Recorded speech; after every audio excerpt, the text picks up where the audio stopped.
கல்லிலே கலைவண்ணம் கண்டாய். இது பழந்தமிழர்களுக்கு மட்டுமே சொந்தமான வாக்கியம். இன்று தமிழையும் தமிழ் வரலாற்றையும் தமிழ் கலாச்சாரத்தையும் அழித்து வரும் வேளையில் 1000 ஆண்டுகளுக்கு முன்னரே தமிழன் செதுக்கிய சிற்பம்தான் இது. திருச்செங்கோடு அர்த்தநாதீஸ்வரர் கோவிலில் அமைந்துள்ள இந்த சிற்பம் ஒரு விரல் உயரம் கூட இல்லை, ஒரு கை நீளமும் இல்லை. எப்படி செதுக்கியிருப்பார்களோ என்ற எண்ணம் அனைவரது மனதிலும் எழும். உலகில் மற்ற நாடுகள் கட்டிடக்கலையில் இப்பொழுது வேண்டுமானால் சாதிக்க முயற்சி எடுக்கலாம். தமிழன் அன்றே சாதித்து விட்டான் என்பதே நிதர்சனமான உண்மை. தமிழன் என்று சொல்லடா, தலை நிமிர்ந்து நில்லடா. சிற்பக்கலையின் உச்சம்தான் இந்த சிலை. உலகின் நம் முன்னோர் போன்று கலைகளில் சிறந்தவர்கள் யாரேனும் உண்டோ?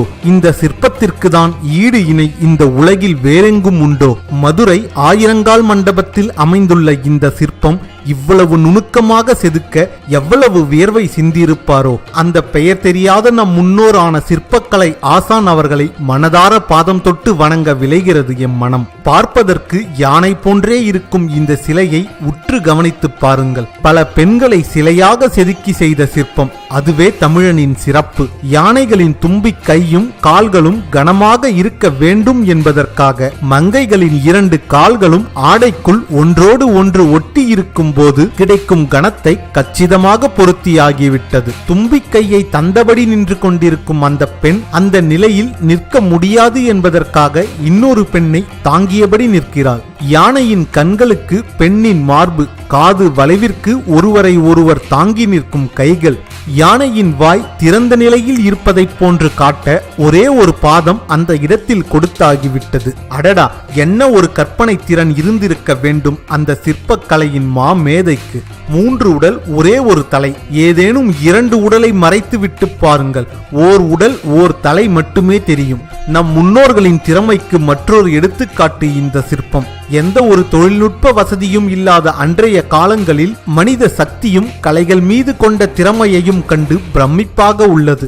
உங்களால் சொல்ல முடியுமா இது காளையா அல்லது யானையா? நாட்கள் முழுவதும் கலை பற்றி தான் யோசித்துக் கொண்டிருந்திருப்பார்கள் போலும். கும்பகோணம் தாராசுரம் ஐராவதேஸ்வரர் கோயிலில் இருக்கும் இந்த சிற்பத்தை பார்க்கும் பொழுது உலக அதிசயங்கள் 7 தோற்றுதான் போகும். தமிழன் சாதித்த கட்டிடக்கலையில் இதுவும் ஒன்று. உங்கள் கையால் தொடலாம், உருட்டலாம், முழு உருளையையும் பிடிக்கலாம். ஆனால் வெளியே எடுக்க இயலாது. கோயில் என்பது வழிபாட்டிற்கான இடம் மட்டுமல்ல, அது ஒரு கலை கூடம். மற்ற எல்லா தமிழ் நகரங்களையும் போன்றே தொகுக்கப்படாத வரலாறும் எழுதப்படாத கீர்த்தியும் தான் மாமல்லபுரத்திற்கும் உண்டு என்றாலும் இங்கு வரலாறு கல்லில் வடிக்கப்பட்ட கம்பீர கலை சின்னங்களில் பிரம்மாண்டமாக வாழ்கிறது. இதுதான் மாமல்லபுரத்தின் தனிப்பெரும் பெருமை.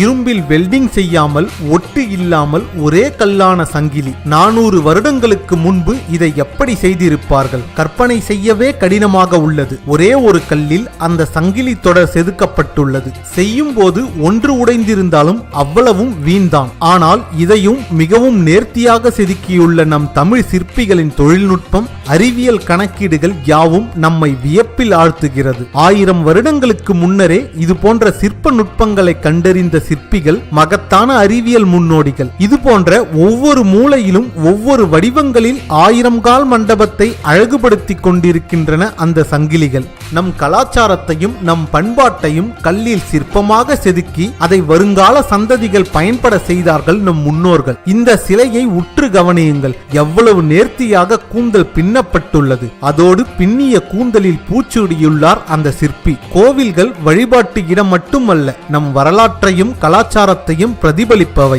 5 உடலுக்கும் பொருத்தமான ஒரே தலை. இன்று நாம் 5 டைமென்ஷன் என்று அழைக்கப்படும் 5D எனும் சிற்பத்தை 1000 வருடங்களுக்கு முன்பே தமிழர்கள் சிற்பத்தின் மூலம் நம் கண்களுக்கு காட்டியுள்ளனர். இவர்களின் கலை திறனை கண்டு எவராலும் வியக்க முடியாமல் இருக்க முடியாது. இதுபோல மேலும் தமிழர்கள் சார்ந்த வரலாற்று பதிவுகளை தெரிந்து கொள்ள பயாஸ்கோப் சேனலை சப்ஸ்கிரைப் செய்து எங்களோடு இணைந்திருங்கள். நன்றி, வணக்கம்.